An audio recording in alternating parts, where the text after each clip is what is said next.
আসসালামু আলাইকুম ওয়া রাহমাতুল্লাহি ওয়া বারাকাতুহু। ইয়াকা নাবুদু ওয়া ইয়াকা নাস্তাইন।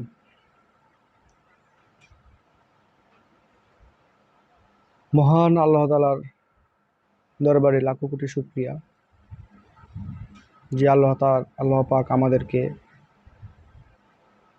জালিম শাসক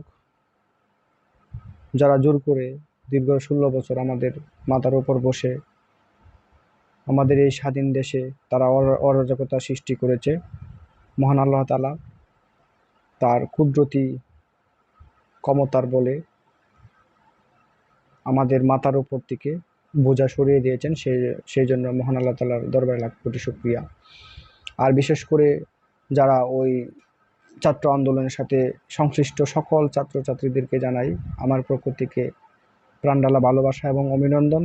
আর যারা ওই আন্দোলন করতে গিয়ে শহীদ হয়েছেন, প্রত্যেকটা শহীদের প্রতি আমার সশ্রদ্ধ সালাম, হাজার কোটি বার সালাম। আর যারা আহত হয়েছেন তাদের প্রতিও আল্লাহ তাআলার কাছে আমি দোয়া করি তারা যাতে দ্রুত সুস্থ হয়ে আমাদের মাঝে আবার ফিরে আসতে পারে। তারা আমাদের দেশের সম্পদ, তাদের জন্যই বাংলাদেশ আজকে ফেসিবাদী অনির্বাচিত অবৈধ সরকারের হাত থেকে মুক্তি এনে দিয়েছে এবং আমাদেরকে স্বাধীন জাতি হিসাবে আবারও বিশ্বের মানচিত্রে তারা প্রতিষ্ঠিত করেছে। সেই জন্য তাদের প্রতি ভালোবাসা থাকবে। বাংলাদেশের প্রত্যেকটা মানুষের হৃদয়ের মণিকোঠায় তারা এখন বিরাজমান। একটা মানুষ জন্মগ্রহণ করার পরে কিছুদিন পৃথিবীতে অবস্থান করবে, আবার সে মরে যাবে। কিন্তু কিছু কিছু মানুষের অন্তরে হাজার কোটি বছর বেঁচে থাকে, যারা নিঃস্বার্থভাবে তাদের জীবনকে বিলিয়ে দিতে জানে, যারা জীবনের মায়া ত্যাগ করে সাধারণ মানুষের পাশে গিয়ে দাঁড়ায়, তারাই তো মানুষ প্রকৃত। তাদের কথাই মানুষ ইতিহাসের পাতায় থেকে জানতে পারে। আর যারা অবৈধভাবে জোরপূর্বক ক্ষমতায় থাকতে চায় তাদের কথা মানুষ স্মরণ করে, কিন্তু তাদেরকে ঘৃণা ভরে স্মরণ করে। জার্মানির হিটলারের কথা এখনও কিন্তু ইতিহাসের পাতায় আছে, এখনও প্রত্যেকটা মানুষ তাকে স্মরণ করে। কিন্তু তাকে কিভাবে স্মরণ করে? তাকে সম্মানের সহিত কেউ স্মরণ করে না, তাকে ঘৃণা ভরেই সকলেই স্মরণ করে। সে একসাথে ৬০ লক্ষ ইহুদি হত্যা করেছিল, যেটা আসলে কাম্য না। ঠিক একইভাবে আমাদের উপর দীর্ঘ ১৬ বছর যে অত্যাচার, নিপীড়ন, গুম, হামলা, মামলা করেছিল, যেটা ছিল সীমার বাইরে চলে গিয়েছিল। বাংলাদেশের প্রত্যেকটা মানুষ এই ফ্যাসিবাদী শাসনের বিরুদ্ধে অন্তরের অন্তঃস্থল থেকে বদদোয়া দিতেছিল, কিন্তু তারা পারতেছিল না রাজপথে যাওয়ার। কারণ রাজপথে কিভাবে যাবে? আপনি কথা বলতে পারবেন না, একটা কথা বললে আপনাকে গুম করে ফেলবে। যদি আপনি একটা রাস্তায় গিয়ে কোনো সমাবেশ করতে চান, পুলিশের আক্রমণ, লাঠিচার্জ, টিয়ার শেল নিক্ষেপ, সরাসরি গুলি করে।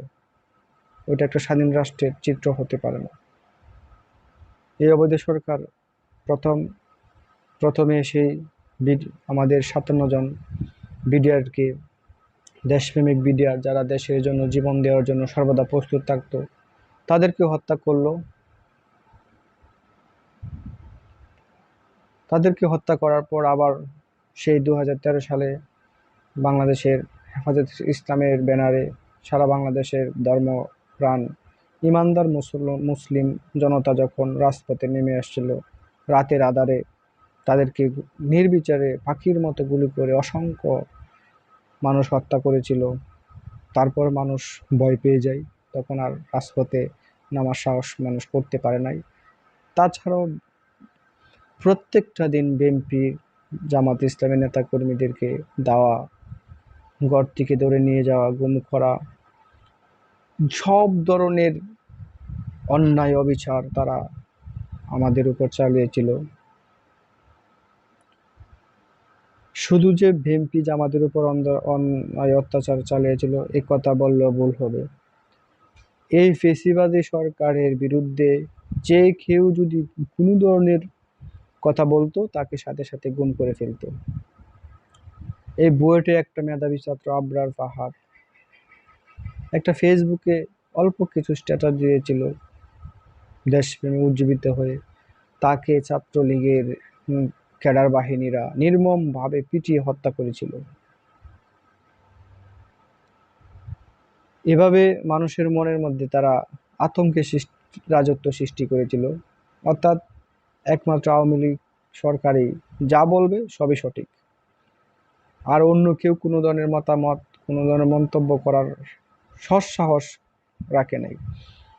তারা 2014 সালে এককভাবে নির্বাচন করলো, ইচ্ছা মতন 18 সালে একইভাবে নির্বাচন করলো, আবার 24 সালে একই কায়দায় নির্বাচন করে যখন তারা ক্ষমতার আসনে চলে যায়, তখন তাদের অত্যাচারের মাত্রা এত বেশি হয়েছিল যে বাংলা জনগণ রাজপথে নামতে বাধ্য হয়েছিল।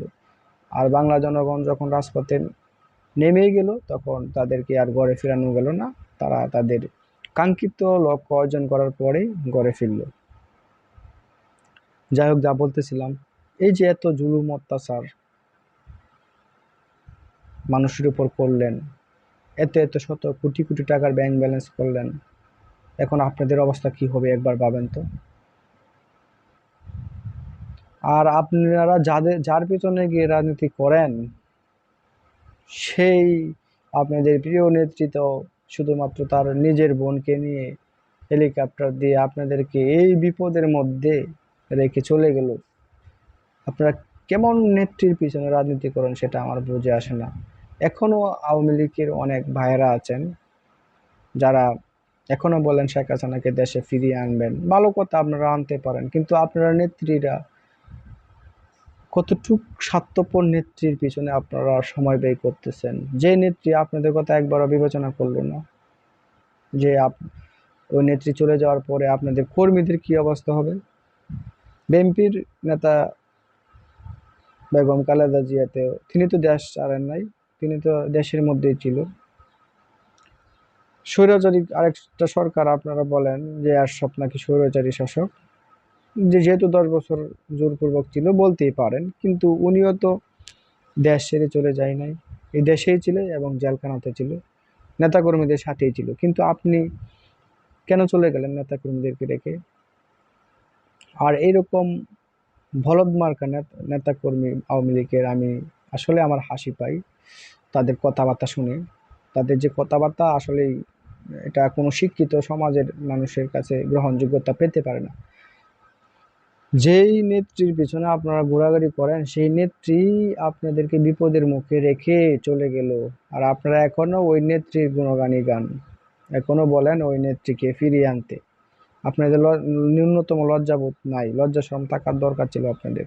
আপনাদের উচিত ছিল তওবা কেটে ওই নেতৃত্বকে সরে অন্য কোনো নেতার মাধ্যমে আপনাদের দলটাকে গোছানো।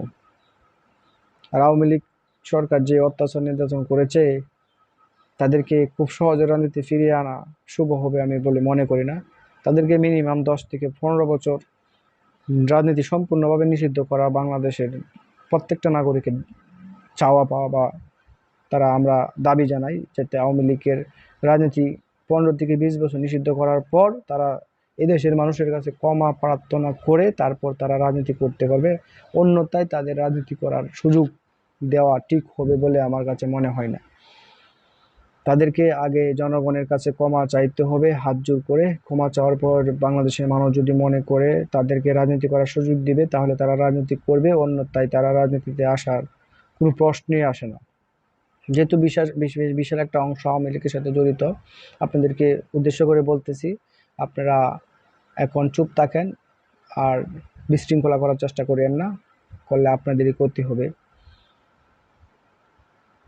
আর বাংলাদেশের মানুষ আপনাদেরকে ক্ষমা করুক, ক্ষমা করার পর আপনারা রাজনৈতিকভাবে সংগঠন গোছাবেন, তখন কথা বলেন। এখন কথা বলবেন তো বিপদে পড়বেন। যাই হোক, সবাই ভালো থাকবেন। আসসালামু আলাইকুম ওয়া রাহমাতুল্লাহি ওয়া বারাকাতুহু। আজকে আমরা